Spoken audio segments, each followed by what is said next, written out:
Hey, I'm Mark Edward Lewis, and welcome to Cinema Sound Studio B. Today we're going to be talking about using a musical stroke DJ dubstep technique in mixing to really help bass frequencies and bass effects in music, in your music mixes, on your re-recording mixes, jump through without going over or without blowing away all the other sound effects and ambiances that you've got going on.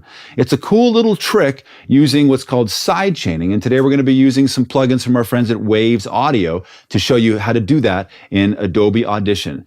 All right?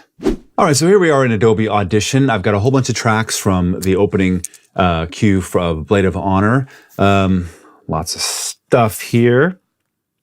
Let me just zoom up here and I'll show you basically everything. Let's get back to the file names here for a second. Home. Dubstep effects, loops, choir, hits, metal stuff, percussion, harp, and then the usual assortment of orchestra stuff, strings, low brass, drums, woodwinds, high brass, etc. A reference track, which we're not hearing. And then this thing called BD, which is short for bass drum, which is what I want to look at with you. And this is something that, all of you clubbing kinds of folks and dubstep people, you do this all the time, but we don't really do it that often in film, but we should. And I'm just going to play this bit for you here.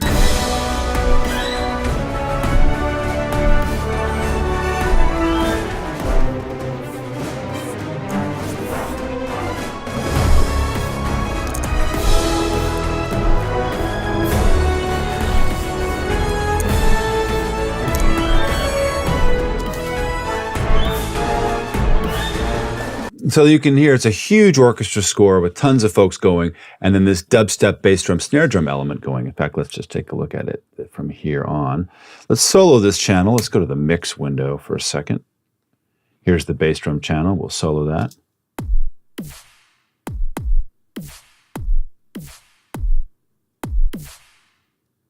And to tighten it up, I'm using a couple of effects if I turn off these effects. It's just a little anemic. What I'm adding is Waves C1 compressor to snap it up with a very strong ratio and a reasonably short attack to give it that punch. And off. It's kind of flubbier. And if you're listening on computer speakers or an iPhone, you don't hear any difference at all. And then I'm adding, after the fact, the low air subharmonic additioner, for lack of a better term. Turn it off. And on. Lots of nice sub club lows for us. But then when we add it to this huge orchestra score here, here's the orchestra part. Well, I'll just mute this track for a second.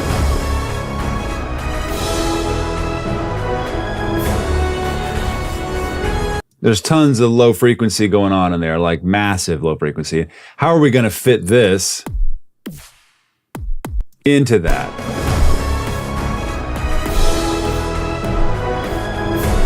It just kind of gets lost. And while I can turn it up, it just kind of flubbifies the whole thing, which doesn't do us a lot of good.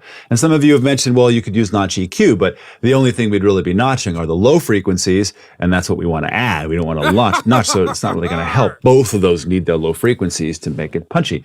So what I'm going to do is, like I said, a dubstep trick, club trick, to add a side chain to the master output. Now, what a side chain does with any plugin is it takes input from somewhere else and affects the channel that it's on. In this case, we want to take the input from the bass drum track and the snare drum to duck the master output in certain frequency channels, certain frequency ranges. To do that in Audition, and really in any digital audio workstation, it's a little bit complex, but I want you to, what I'm going to show you works in any digital audio workstation, with the exception of the assignment of the side chain, and how they do it in Audition is actually the easiest of any digital audio workstation, so don't miss that. Go. So we're going to start with this bass drum track. Here's the stereo output where everybody's going. You can see all of these outputs are all saying stereo out.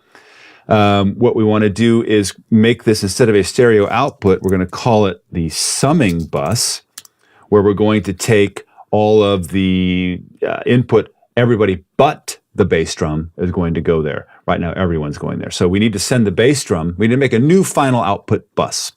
No problem. We go add stereo bus track. We're going to call this final output.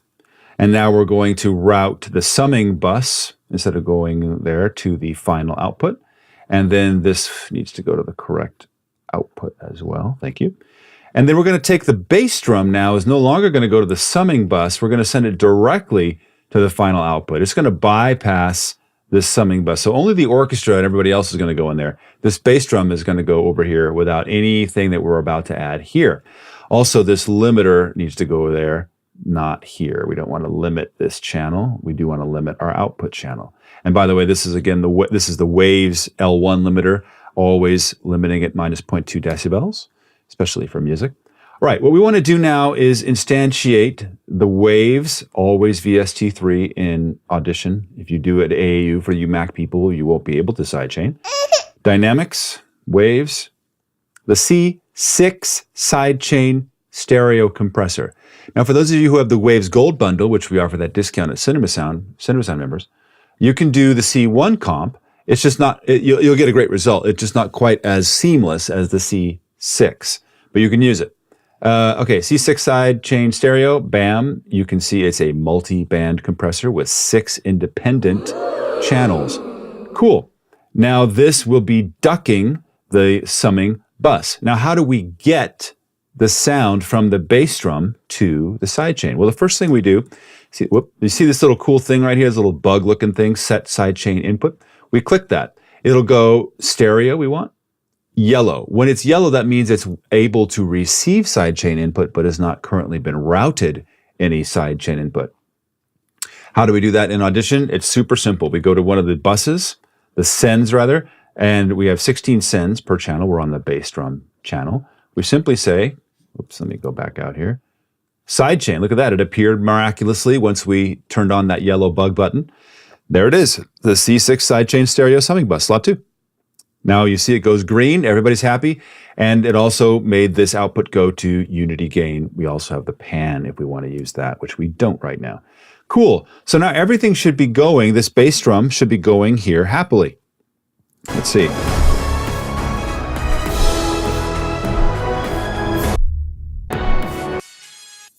And it is, the only problem is it's listening, these bands are listening to the internal, the channel, and not the sidechain. So to make it listen to the sidechain, we click on the bands that we want to listen to that sidechain externally. I don't want the high frequencies, I want to leave them alone, pass through.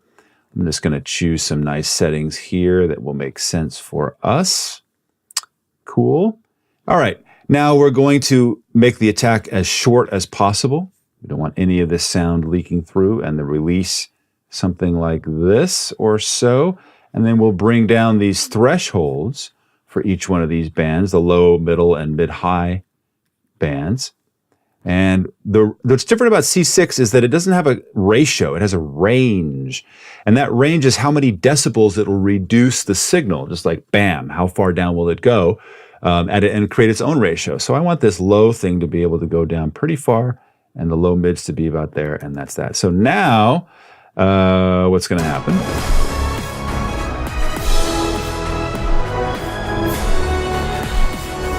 And you can see every bass drum hit, this whole mix is getting squashed by these various channels. And you can even watch the meters here go down when the bass drum hits. So remember, this is the whole orchestra, this is the whole mix, and this is the bass drum. So it's a little pumpy. We want to make it a little more seamless if we can. So we'll reduce the release a little bit further.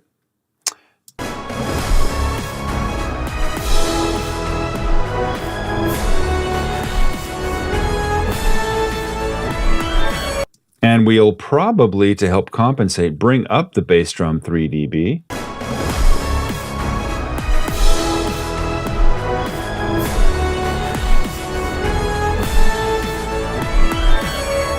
which is pretty cool. Now, if we turn this off, this side chain off, check it out.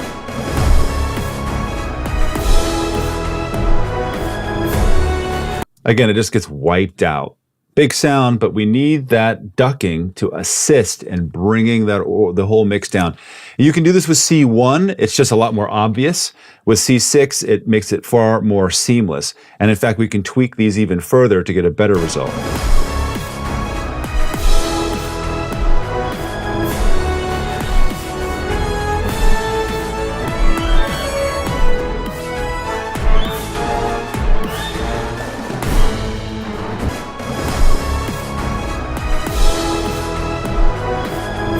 So now we're pretty much only ducking the lows, which now we have all the room in the world for that bass drum to go boom. While the high frequencies, we can still hear those overtones. We might even be able to bring it up further.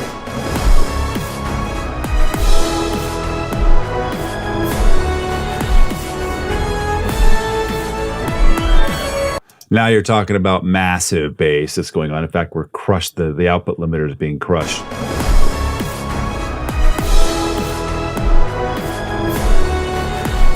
Yeah, we're hitting the output limiter about 2.5 decibels now, which otherwise wasn't possible. So it's that compared to this.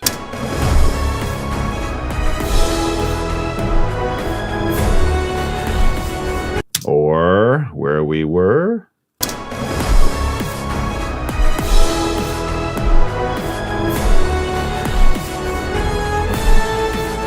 And granted, this is over the entire mix as well. I could tweak these individual channels that I have available to help with some of this, maybe pull some of the cellos down and the basses and the trombones instead of the whole mix. I could do that same kind of thing. But just showing you how you can route this in Adobe Audition and get it sounding great using a few little dubstep and DJ mixing techniques in your music.